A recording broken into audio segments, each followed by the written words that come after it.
તમે 1 મિનિટ સાંભળો, તમે આ કેચ કરજો ને, કેચ કરો બસ, ખાલી પકડી રાખજો.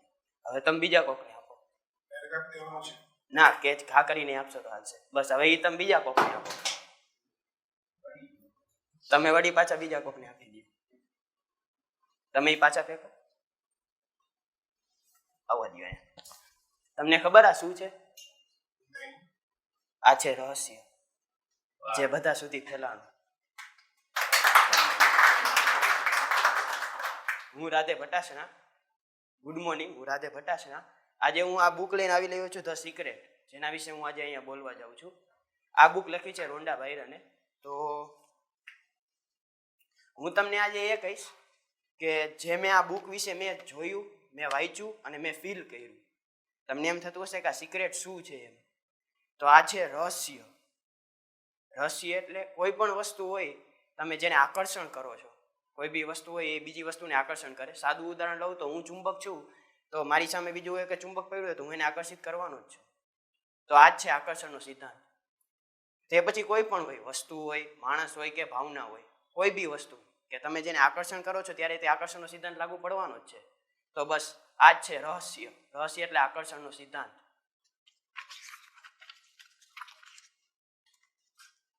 તમે જે કાંઈ બોલો છો, તમે જે કાંઈ વિચારો છો, તેને તમે તમારી તરફ આકર્ષિત કરો છો.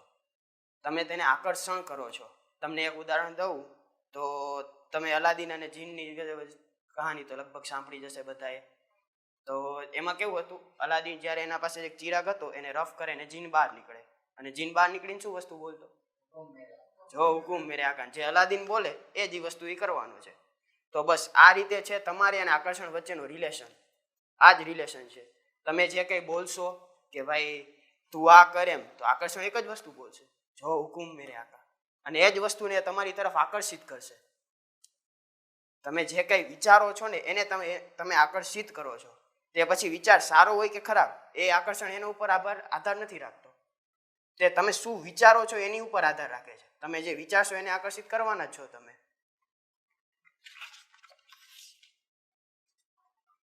તમે સવારથી સાંજ લઈને આમ જતા હોય, તમને કંઈ પણ વસ્તુનો ડર હોય, સવાર ઉઠ્યા કે આજે લોનની નોટિસ આવવાની છે કે કંઈક બિલ આવવાનું છે, તો તમે આખો દી એ ડરમાં રહેશો, આખો દિવસ એમાં પસાર કરશો કે આજે આવશે, અને તે આવવાનું જ છે.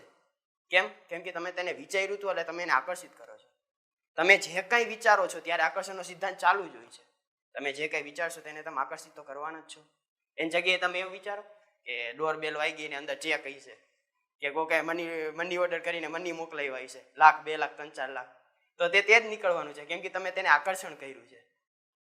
વૈજ્ઞાનિકોનું માનવું એવું છે કે એક દિવસમાં દરેક વ્યક્તિના મનમાં 60,000 વિચાર આવે, એક જ દિવસમાં. તો તે બધા ઉપર કાબુ કરવું અઘરું છે, બધા ઉપર કાબુ ના થઈ શકે. પણ આનો એક બીજો ઉપાય એ છે કે તમે અહેસાસ, ફીલનેસ, જેને ફીલ તમે કરી શકો એમ, એની ઉપર પણ આકર્ષણનો આધાર હોય છે. આ ફીલ કરવાના 2 પહેલું હોય છે.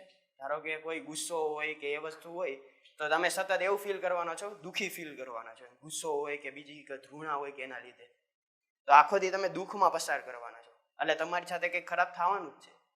કેમ કે તમે તેવું ફીલ કર્યું. એની જગ્યાએ તમે એવું ફીલ કરો, કંઈક હેપીનેસ વાળું ફીલ કરો આખો દી, તો તેવું થવાનું છે. આ જ વસ્તુ છે આકર્ષણ.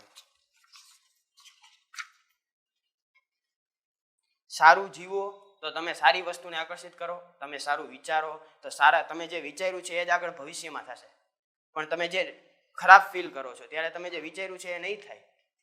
આ જ આકર્ષણનો સિદ્ધાંત છે. એટલે તમે બીજી એક આમાં બીજી રીતે જોવા જઈએ તો હેલ્થ, વેલ્થ, રિલેશનશિપ અને કરિયર, આ ચારેય વસ્તુમાં આ નિયમ તમે લાગુ પાડી શકો છો. કે તમે જોઈ શકો છો, ધારો કે આપણે હેલ્થનું ઉદાહરણ લઈ લઈએ તો એક પાયલોટ હતો, પ્લેન લઈને જતો હતો અને એના પ્લેનનું ક્રેશ થઈ ગયું. તો ક્રેશ બહુ ભયાનક હતું, એટલું ભયાનક કે તેને ડાયરેક્ટ કોમામાં વયો ગયો અને પછી થોડાક દી હોસ્પિટલમાં રહ્યો. તેની શરીરની હાલત સારી લાગે કે બોલી શકે એમ કંઈ હતી નહીં. તો થોડાક દી થયા અને તે કોમામાંથી બહાર આવ્યો. તો ડૉક્ટરે એને કીધું કે તું હવે આમ જ રહીશ, કોઈ દી સીધો કે બોલી નહીં લાગે, ચાલી નહીં લાગે, બોલી શકીશ પણ ચાલી નહીં લાગતું. તો એને મનમાં એવું વિચાર્યું કે ના, હું રેડી જ છું, મને કાંઈ નથી. સતત એમ વિચારતો કે ના, હું હાલી રહ્યો છું, આ રોડ ઉપર આ રોડ દેખાય તો હું અહીંયા હાલું, મસ્તીનો આરામ કરું. તો ધીમે ધીમે એના શરીરમાં ઇમ્પ્રૂવ થતો ગયો. જે ડોક્ટરે નોટિસ કર્યું એમ ધીમે ધીમે એ ચાલતો થયો. તો આ છે તાકાત પોઝિટિવિટીની. આ તાકાત છે આકર્ષણના સિદ્ધાંતની. તમે જે વિચારશો એને તમે પૂરી તાકાતથી તેની તરફ આકર્ષણ થશે. ભલે એ વસ્તુ ડાયરેક્ટ નહીં થઈ કે તરત નહીં થઈ જાય કે તમે વિચાર્યું ને આકર્ષણ થઈ ગયું. તો તમે વિચારો કે અત્યારે તમે વિચારતા હોય કે હાથી વિચારો તો ડાયરેક્ટ હાથી અહીંયા આવી જાય. પણ એવું નહીં થાય, વાર લાગશે. આકર્ષણને તમે તમારી તરફ ખેંચવામાં વાર લાગશે. તો બસ મારો આ બુક વાંચીને કહેવાનો અર્થ એટલો જ છે કે આ જે રહસ્ય છે આ બુકનું નામ, એ રહસ્યને રહસ્ય નથી રહેવા દેવું. બધા લોકો સુધી પહોંચાડવું છે. આ વિજયભાઈ છે એ કોકને જઈને એમ કહે કે ભાઈ મેં આજે આ બુક વાંચી તો સિક્રેટ, તો બીજો માણસ એમ કહેવો જોઈએ કે ના ના આ તો મેં વાંચેલી છે. તો બસ આ દરેક વ્યક્તિ સુધી આ પહોંચવું જોઈએ, જેથી તે બી તેના જીવનમાં કંઈક નવું વિચારે, સારું વિચારે અને પોતાના જીવનમાં ખુશીઓથી ભરી દે.